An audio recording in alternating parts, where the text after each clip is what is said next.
Welcome to the Three Martini Lunch. Grab a stool next to Greg Columbus of Radio America and Jim Garrity of National Review. Three Martinis coming up.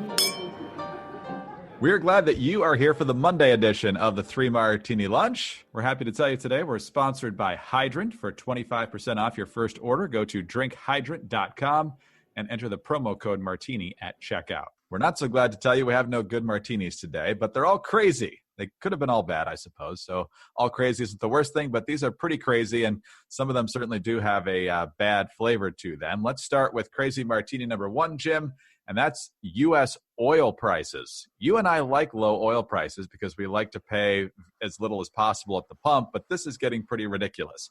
CNBC, U.S. oil prices were on track for their worst day on record on Monday, with crude storage facilities filling rapidly as the coronavirus pandemic continues to crush demand. The May contract of the U.S. West Texas Intermediate, also known as WTI, futures fell to $11.54 a barrel on Monday, down more than 36%. It means the price grade is on pace to register its worst day back to contract inception in 1983. And Jim, that $11 plus seems downright bullish when you look at some of these numbers coming later in the day. It was down to $8 a barrel, then $4, as low as $1 a barrel. And again, we like low gas prices, but when the prices are this low, with demand this low, a huge part of our economy is not able to sustain this for very long. Yeah, Greg, I mean, just imagine going back to anywhere from post 9/11, the immediate spike in oil prices kind of went down after a while. But then in second term of George W. Bush, every other day was the pain at the pump and was considered to be a factor in the 2006 midterms. The State of the Union address, America is addicted to oil, and our effort to no longer be dependent on foreign oil, a goal which we actually achieved on this country. We should hold our heads up high. Greg, at this point, it's an honest to goodness question. Which is less expensive right now, a barrel of oil or one of those big supplies of toilet papers that you get at Price Club? Greg, I don't know, but I'd probably get a couple. Yeah. I'm not sure where I'd store them. I'm not sure where. Right. Technically, I need a refinery and all that stuff. But at this point, they're practically giving it away. It's a little bit tongue-in-cheek, though. You are correct in that one of the reasons that we were concerned about this oil price fight between OPEC and Russia was the sneaking suspicion that this was the two of them trying to figure out a way to screw up U.S. fracking and all of the U.S. industry that has exploded and grown with amazing effects and ramifications for our economy over the last 15 years because of fracking, because of all these deposits and shale and all these other ways that we have. Now we are an oil exporter. We are really great, but it only makes sense to do this if the price of oil remains a certain level. And you have some people to argue whether it's $20, $30, $40. Where we were before all this, the coronavirus crisis came along, we were doing okay. It made sense to continue fracking. There was a little bit of nervousness in the oil industry, but not a ton. Then these two large suppliers internationally go to war with each other in a price war. And then the coronavirus comes along and all of a sudden people are driving less, right? People are driving less to work. People are driving less, staying off the roads. They're not socializing. They're not going on family vacations. They're not driving across country, all that kind of stuff. Probably one of the weirdest descriptions I've heard recently of one of the effects of this really worldwide quarantine and this reduction in human activity is just all the pollution numbers.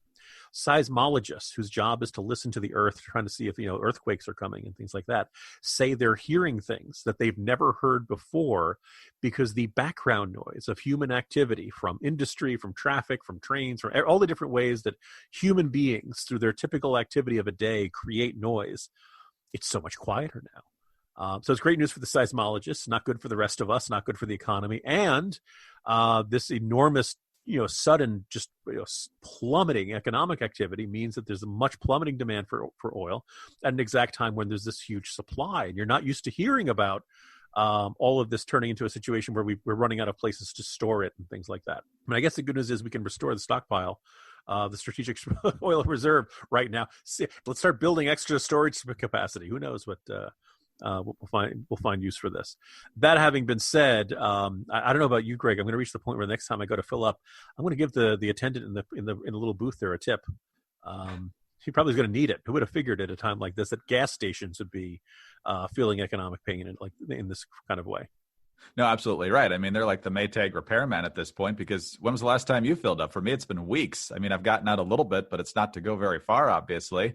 And so multiply that by an entire country, essentially. And you're looking at a situation where the production is continuing to happen. But like you said, we're running out of places to store it. And so this is going to become a production problem here very shortly as well. And so this is going from low gas prices to a very big concern, because there's a lot of overhead in the energy sector of our economy.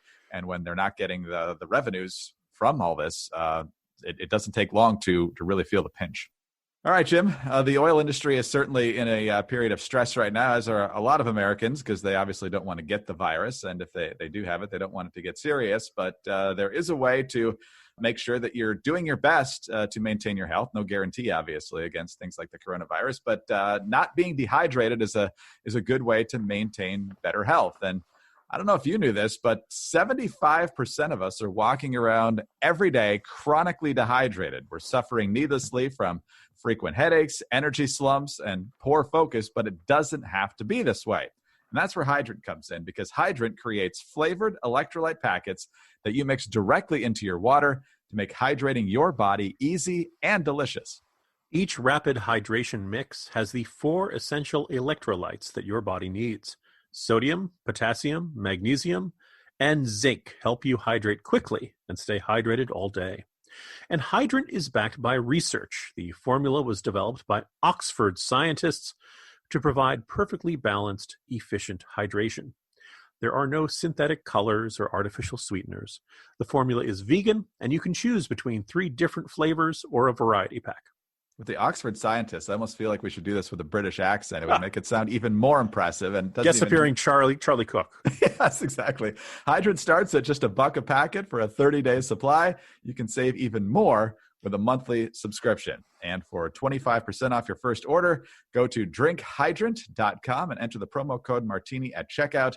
That's drinkhydrant.com and enter the promo code Martini for 25% off your first order.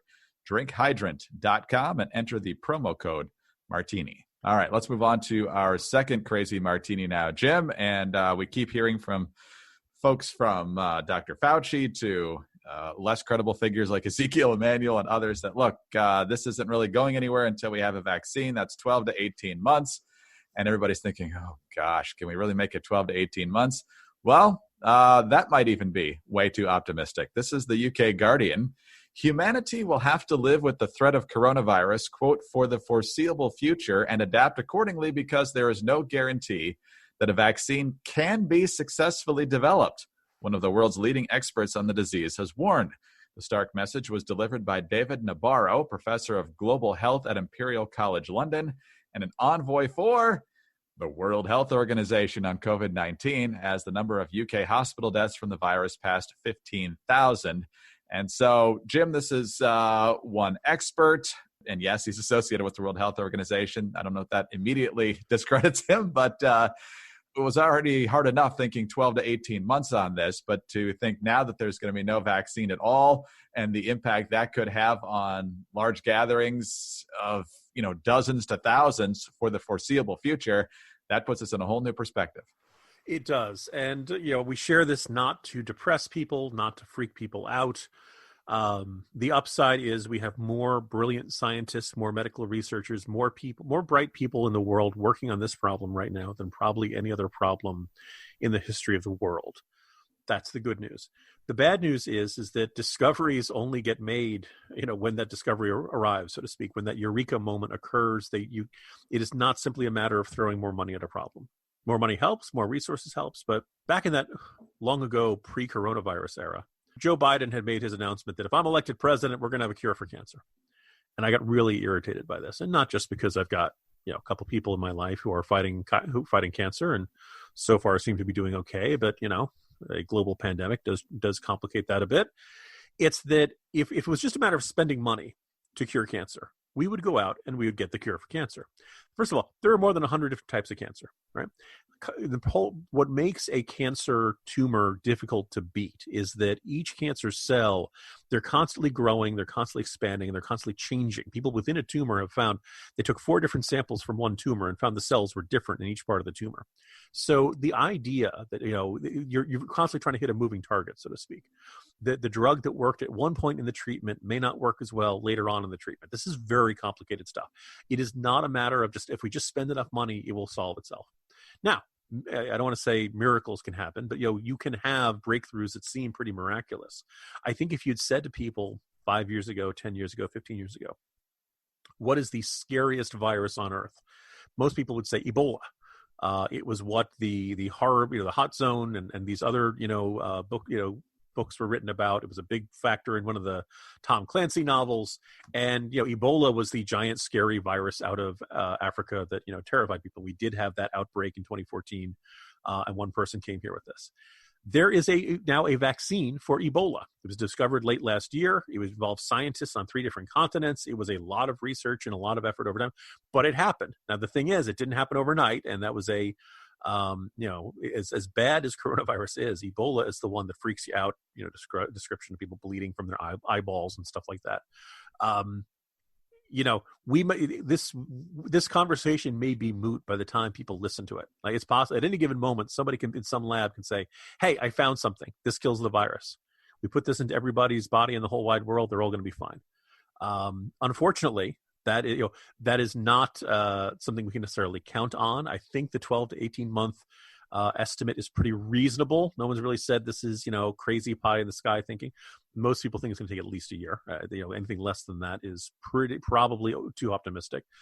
But we need to recognize there's no guarantee of this, and we may be living with this as a factor in our lives for the rest of our life. Now, the Remdesivir, hydrochloroquine, the report of people lying on their stomachs, we are going, day by day, we are getting more information to develop better treatments for this virus.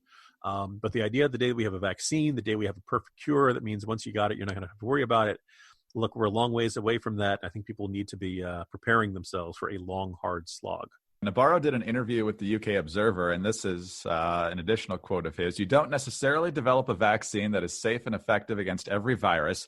Some viruses are very, very difficult when it comes to vaccine development. So for the foreseeable future, we're going to have to find ways to go about our lives with this virus as a constant threat.